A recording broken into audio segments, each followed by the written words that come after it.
The window we saw previously concerns the tuning. What we can try first is adjusting the unison width.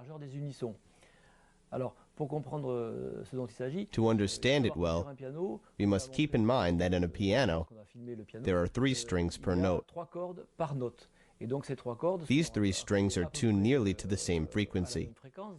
However, some little differences in frequency can exist.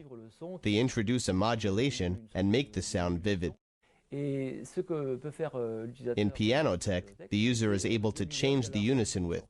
For example, we listen to the middle C note without modification.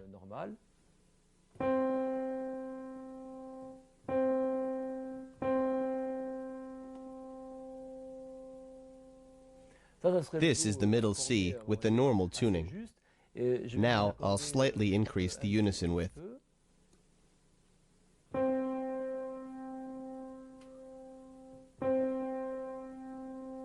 We hear a slow oscillation. This is the sound amplitude which varies. This time, the strings are not tuned exactly at the same frequency.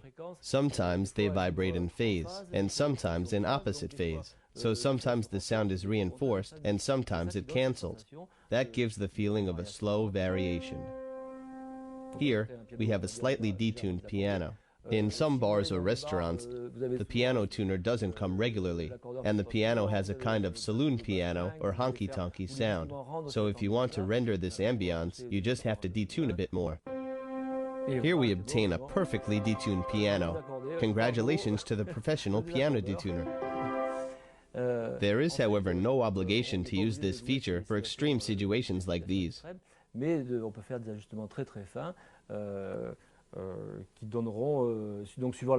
can make very fine alterations that the pianist and the composer will be able to modify every time he wants, accordingly to the music as he likes.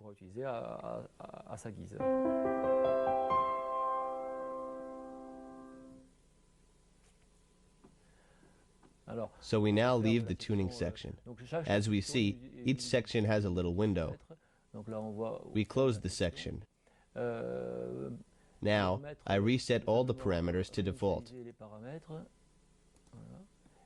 Next, we go to the voicing section.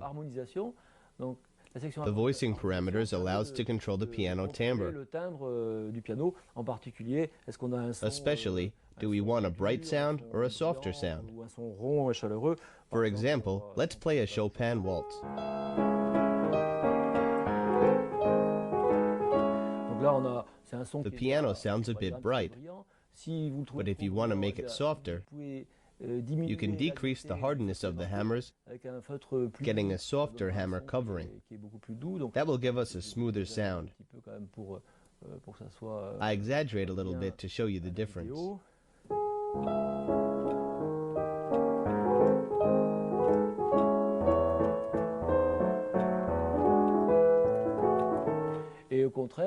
On the other side, I can enhance the hardness of the hammers, still excessively.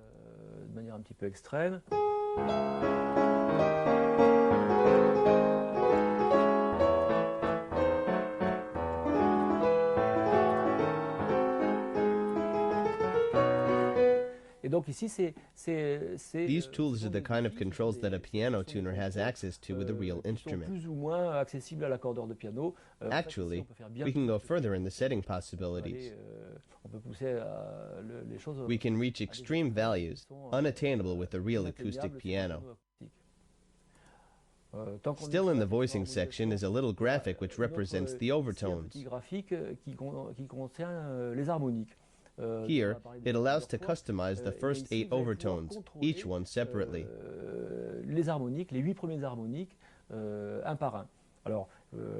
Just to remind you what is an overtone, if you play this C, you must know that the C itself includes actually many other notes.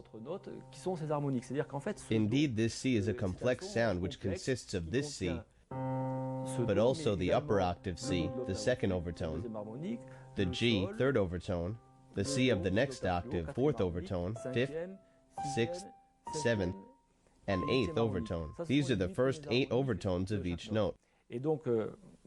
Now we listen to the C. Then I'm going to artificially increase the level of the third overtone. Augmenter le niveau de l'harmonique numéro 3. The third overtone, we know it is a G. Let's listen to it. I compare, and if at the opposite I want to lower it,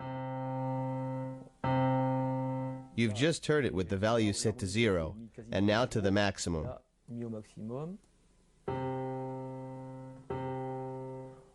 I'm going to test with another overtone to make the same comparison.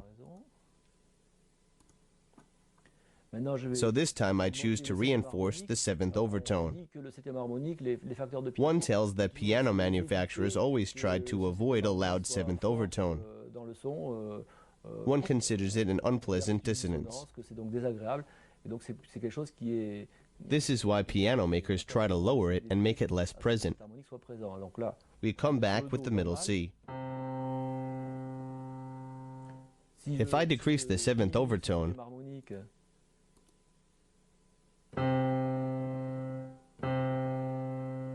we don't hear a great difference, but if I raise it to the maximum, here we discern a well-different sound.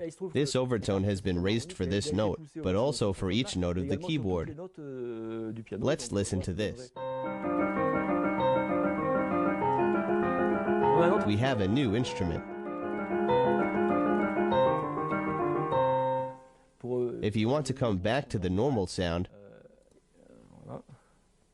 this is how it was.